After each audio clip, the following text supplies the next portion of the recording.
सामान्य नॉलेज की इस क्लास में आपका स्वागत है। आज की क्लास में हम एलपीजी पॉलिसी के बारे में पढ़ने जा रहे हैं। तो चलिए क्लास स्टार्ट करते हैं। एलपीजी पॉलिसी क्या है, ये जानने से पहले हम ये समझते हैं कि असल में इस पॉलिसी को लाने की ज़रूरत क्यों पड़ी। ऐसा क्या रीज़न था कि भारत में इस पॉलिसी को लागू किया गया। तो आपको पता है कि हमारा देश सन 1947 को आज़ाद हुआ और 1950 में हमारे भारत देश का कॉन्स्टिट्यूशन बनकर तैयार हुआ और पूरे भारत में लागू हुआ। उसके बाद से करीब 200 साल बाद हमारा भारत देश अंग्रेज़ों के चुंगल से आज़ाद हुआ था। तो उस समय हमारे देश की कंडीशन कुछ ऐसी थी जैसे मानो कि भारी भरकम तूफ़ान के बाद सब कुछ बिखर जाता है, फिर हम उसे समेटने की कोशिश करते हैं। हमारा देश लगभग उसी कंडीशन में था। देश को फिर से खड़ा करने के लिए नई नई समितियाँ बनी, नए नए कानून बनाए गए और 1951 में 5 ईयर प्लान आया ताकि हमारा भारत देश फिर से रिफॉर्म कर सके, जिसकी वजह से पूरा फोकस एग्रीकल्चर साइड पे था, जिससे कि ज़्यादा से ज़्यादा मात्रा में अनाज उगाया जा सके और पूरे भारतवासियों का पेट भरा जा सके।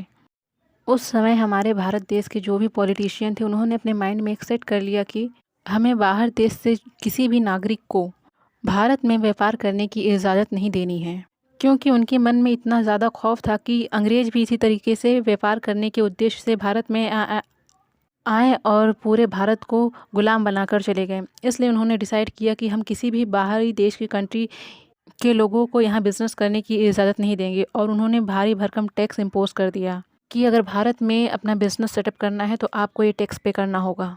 उस समय सरकारी खजाने में जितना भी पैसा था उसी से देश के लोगों का और देश के विकास में काम किया जाने लगा। लेकिन कहते हैं ना कि जब सोर्स ऑफ इनकम ना हो और जो स्टोर किया हुआ पैसा हो उसी को खर्च किया जाए तो समझ लो कि उस पैसे की उल्टी गिनती शुरू हो गई। वो आज नहीं तो कल ख़त्म हो जाएगा। उस समय 1950 टू 1990 तक आरबीआई के पास जितना भी फॉरेन एक्सचेंज था सब कुछ ख़त्म होने के कगार पर आ गया और अपनी इकोनॉमी कोलैप्स होने की कंडीशन में आ गई। तब 1991 में एनईपी को भारत में लाया गया। एनईपी मतलब न्यू एजुकेशन पॉलिसी। इसके अंतर्गत ही ये LPG policy I. LPG stands for Liberalization, Privatization and Globalization। जुलाई 24, 1991 में सरकार ने न्यू इकोनॉमिक पॉलिसी की घोषणा की, जिसका मुख्य उद्देश्य ये था कि कैसे भारत की इकोनॉमिक को जल्दी से जल्दी रिफॉर्म किया जा सके, कैसे इसकी ग्रोथ बढ़ाई जा सके। इसी उद्देश्य से भारत में LPG पॉलिसी लागू की गई। न्यू इकोनॉमिक पॉलिसी उस समय जो हमारे फाइनेंस मिनिस्टर थे, union finance minister doctor Manmohan Singh, उनके द्वारा 24 जुलाई 1991 को न्यू इकोनॉमिक पॉलिसी इंट्रोड्यूस की गई। तो देखिए, इससे क्वेश्चन बन सकता है कि न्यू इकोनॉमिक पॉलिसी या फिर एलपीजी पॉलिसी किसके द्वारा इंट्रोड्यूस की गई और कब इंट्रोड्यूस की गई। तो आपको इसका जवाब पता होना चाहिए कि ये union finance minister doctor Manmohan Singh के द्वारा 24 जुलाई 1991 को इंट्रोड्यूस की गई थी। और डॉक्टर मनमोहन सिंह एक ऐसे प्रधानमंत्री थे जो प्रधानमंत्री के साथ साथ वित्त मंत्री भी और विदेश मंत्री के तौर पर भी कार्य कर चुके थे। NEP is refers to economic liberalisation. That means कि आपने जो भी टैक्सेस इम्पोज करे हैं उनमें कुछ रिलैक्सेशन देना, कुछ छूट देना, और जो भी हमारा इकोनॉमिक मार्केट है उसको प्राइवेट और फॉरेन इन्वेस्टर्स के लिए ओपन करना और टैक्सेस को रिड्यूस करना ताकि हमारी इकोनॉमिक वो पंख फैलाकर आगे बढ़ सके। एलपीजी पॉलिसी में फर्स्ट है आपका liberalisation. The basic aim of liberalisation का मुख्य उद्देश्य ये होता है कि आप मतलब देश के विकास में जो भी रुकावटें हैं, जिस भी कारण से देश का विकास रुका हुआ है, उन सारे रिस्ट्रिक्शन को ख़त्म करना। चलिए इसको हम एक एग्जाम्पल से समझते हैं। माना कि आप कभी किसी मॉल गए, चलिए रियल एग्जांपल लेते हैं। आप कभी भोपाल जाइएगा तो वहाँ एक फेमस मॉल है DB सिटी मॉल। एक मॉल के अंदर आपको हर फैसिलिटी मिलती है, जैसे अगर आपको ग्रॉसरी प्रोडक्ट चाहिए या फिर आपको शूज़ चाहिए, क्लॉथ चाहिए या फिर ब्यूटी प्रोडक्ट चाहिए। मॉल में आपको मूवी देखने के लिए थिएटर भी होते हैं, रेस्टोरेंट भी होते हैं। मतलब कि एक मॉल के अंदर आपको लगभग सारी चीज़ें मिल जाती हैं। माना कि आपने वो मॉल बहुत ही खूबसूरत बनवाया है और उसके अंदर एक एक चीज़ की फैसिलिटी है, लेकिन आपने उसकी एंट्री चार्ज इतनी ज़्यादा रख दी है कि लोग सुनकर ही मना कर दें। तो क्या मतलब आपके इतने खूबसूरत मॉल का। अगर माना एंट्री चार्ज 500 है तो कोई जाएगा क्या? एक आम नागरिक तो बिल्कुल नहीं जाएगा। मतलब कि खाया पिया कुछ नहीं और 500 का सिर्फ एंट्री चार्ज। तो ऑब्वियस सी बात है वो नहीं जाएगा। तो यही है कि आप लिबरल बनिए, या तो आप एंट्री चार्ज नहीं रखिए या फिर बहुत ही कम, बहुत ही मिनिमम प्राइस रखिए, ताकि एक आम इंसान भी आपके मॉल में जाए, घूमे फिरे।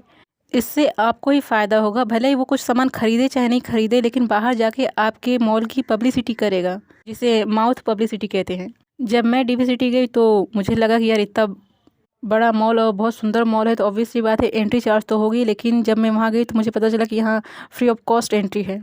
इसी तरीके से जब 1991 में भारत की इकोनॉमिक लगभग कोलैप्स होने वाली थी, तब भारत सरकार ने डिसाइड किया कि हमने जो ये टैक्सेस लगा कर रखे हैं उन्हें एकदम मिनिमम कर देना चाहिए या फिर हटा देना चाहिए, ताकि बाहर की कंट्री के लोग अगर यहाँ पर बिजनेस सेटअप कर सके, ताकि हमारी इकोनॉमी को कुछ सपोर्ट मिल सके। आपको पता होगा कि जब बाहर की देश की कोई कंट्री आपकी एक कंट्री में आकर अपना बिजनेस सेटअप करती है तो आपको टैक्स पे करती है। आपको मैंने इकोनॉमिक में पढ़ाया था कि जो टैक्स पे किया जाता है वो ज़मीन का पे किया जाता है, ना कि बिल्डिंग का। तो वो जिस ज़मीन पर आप उनको बिजनेस सेटअप करने के लिए ज़मीन दे रहे हैं, तो वो कंपनी आपको उस ज़मीन की टैक्स देती है, और जब वो कंपनी बनकर तैयार होगी तो आपके ही देश के लोगों को रोज़गार भी देगी। और जब वो कंपनी अपना बिजनेस सेटअप करेगी, उस ज़मीन के बदले में हमें टैक्स देगी, तो उस तरीके से हमारा फॉरेन एक्सचेंज बढ़ेगा।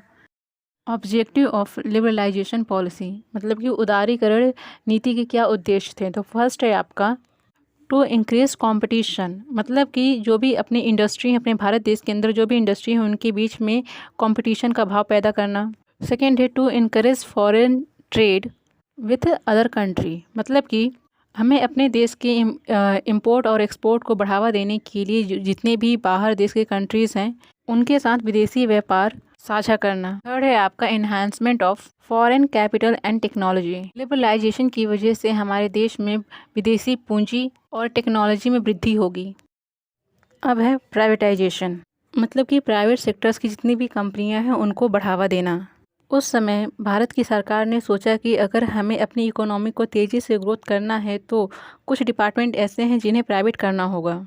आपको पता होगा कि सरकारी काम कितने धीरे धीरे होते हैं, क्योंकि कहीं ना कहीं मन में रहता है कि हम काम करें ना करें हमारी सैलरी तो बन रही है, लेकिन प्राइवेट में ऐसा नहीं होता है। प्राइवेट में आपके परफॉर्मेंस के बेसिस पे आपकी सैलरी घटती बढ़ती रहती है। तो इस वजह से सरकार को लगा कि कुछ कंपनियां अगर प्राइवेट हो जाएंगी तो काम तेज़ी से होगा, इसलिए उन्होंने कुछ गवर्नमेंट कंपनीज थी उनको सेमी गवर्नमेंट कर दिया, कुछ उनके अधिकार को प्राइवेट हाथों में सौंप दिए ताकि काम में तेज़ी आ सके।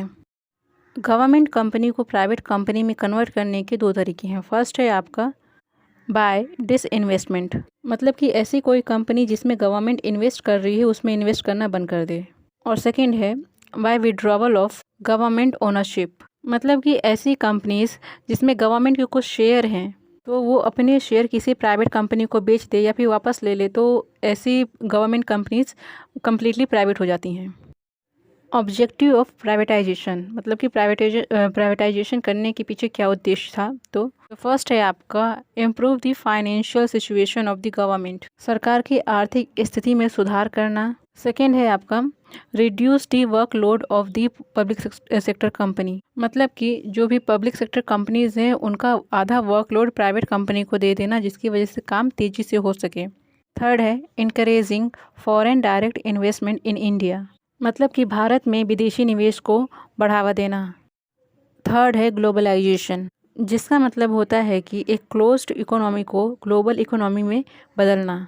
ग्लोबलाइजेशन करने का मतलब है कि बाहर की कंपनी आकर हमारे देश में अपनी कंपनी अपना बिजनेस सेटअप करे और हम भी बाहर की कंट्री में जाकर अपना बिजनेस सेटअप करें और इंपोर्ट और एक्सपोर्ट को बढ़ावा मिल सके। ग्लोबलाइजेशन का सीधा मतलब है कि there is no any boundaries for a business. Globalisation का एक बेहतर एग्जाम्पल है आउटसोर्सिंग।